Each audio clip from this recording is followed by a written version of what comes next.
ব্যর্থ হবে, সফল হবে না। এখানে অনেক যোগ্য লোকের আরো দরকার আছে। ছাত্রদেরকে পুরোপুরি মাঠ থেকে সরিয়ে দিতে হবে। মাস্তানি করার জায়গা এটা না। আপনি হাসপাতালে যাবেন, একজন ডাক্তারকে ভালো লাগলো না, তার উপর হামলা করবেন, ফাজলামি নাকি এটা? সমন্বয়ক সেজে স্বাধীন দেশে কোনো মাস্তানি করা যাবে না বলে হুঁশিয়ারি দিলেন নুরুল হক নূর।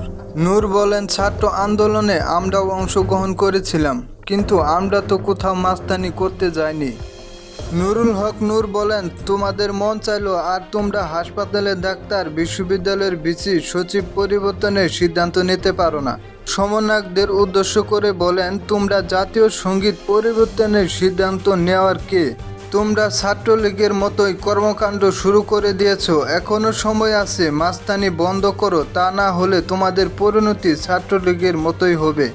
নুরুল হক নূর আরও বলেন, আমি ডক্টর ইউনূস স্যারকে বলতে চাই, দেশে আরও অনেক জ্ঞানী রাজনৈতিক ব্যক্তি রয়েছে। আপনি প্রয়োজনে উপদেষ্টা পরিষদ আরও বড় করেন, যেন সমন্বয়করা নিজের ইচ্ছে মতো কোনো সিদ্ধান্ত নিতে না পারে।